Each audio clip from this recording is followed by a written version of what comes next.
Hey, welcome to the Catechism Corner. This is Tony, and we're continuing on with our lessons regarding the meaning of life, or why did God create everything. We're going to talk about the Holy Spirit in this video.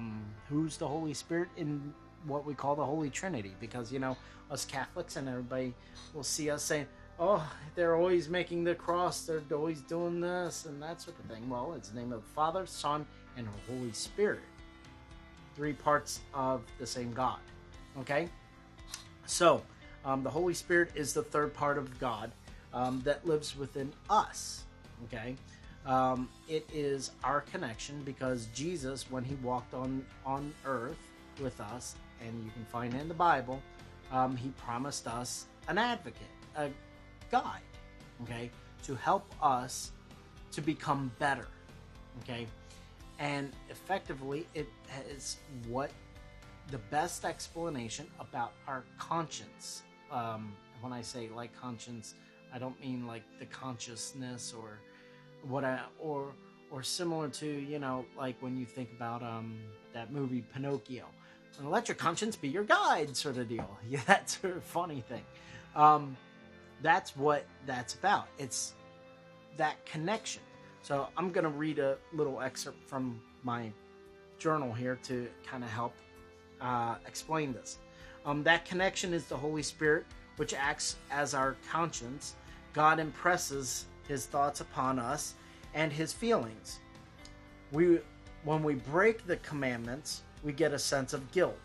As we continue to do wrong, the guilt builds up within us, and we feel more distance between us and God.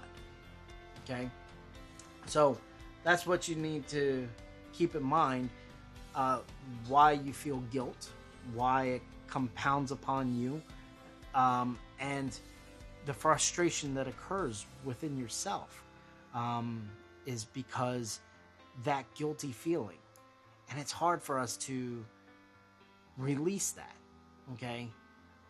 But that's the point that God's trying to get at for us. Through the conscience, he's trying to guide us. The Holy Spirit has always tried to give us guidance. When you're sitting there trying to solve a problem, I like to use, like with my students, I like to say, think about when you're trying to solve a math problem. What ends up happening is you get stuck on that problem, and you're just thinking about it, and it's just not helping you. So some people, like myself, I work in the computer industry. I'll get stuck on something, and I will say, God, please help me. Simple as that. God, please help me. And maybe I'll walk away, and then suddenly, boom, what we call an epiphany happens. Suddenly an idea. Okay? Those ideas are born from the Holy Spirit. That is what that is about. It's what we call a divine inspiration. The Holy Spirit giving us the idea so that we can progress forward with our next process. Okay? The divine inspiration. That's what God has used for the writers of our Bible. Okay? The Bible is divinely inspired writings for all people to read. Those stories and everything. As you're reading through them, you start thinking, wow, this is like really crazy, deep, imperfect stuff. But it's not.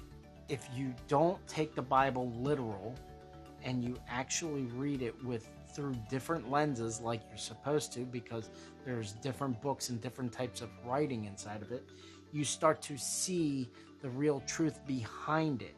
You start to understand that the writings are not meant to, because I used an example before earlier today in my classes that I was teaching, that there's a part in here where in the Bible where, and this is on the Old Testament, the first beginning, what's called the Torah, where They say, well, if you need to get rid of evil spirits in your house, go cut the head off of a bird and drip its blood all over the house.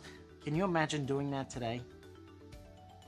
Right, exactly. That's my point. So it's not meant to be taken literal in the sense, because then you're sitting there thinking,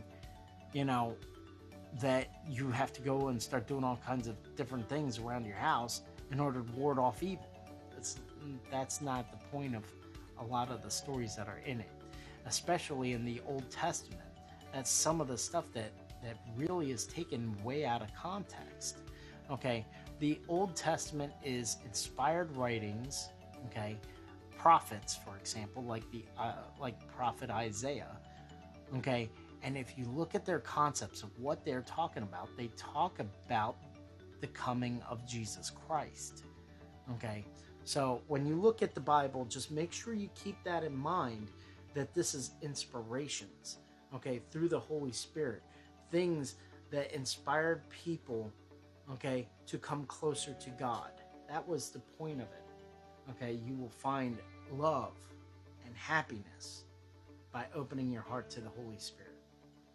Okay, and how you do that, again, like I said, do deeper thinking about this stuff. Don't just take all the words and say, okay, that's it.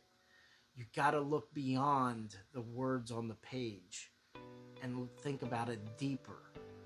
Okay, and that's the point of these videos, to help you, okay, to think deeper.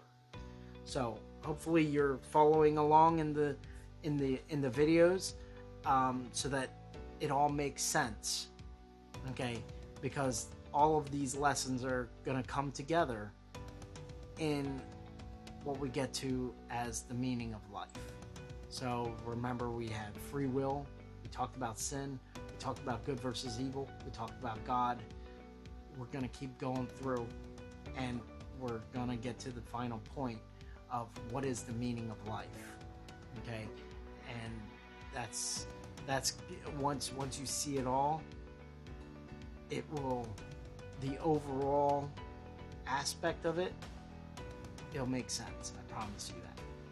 Thank you very much. Make sure to comment below any questions. Happy to try to help and answer if I can.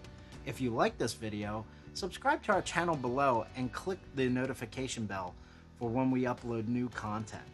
Thank you for your valuable time, and may God bless you always with love, laughter, and memories for eternity. And have a wonderful day.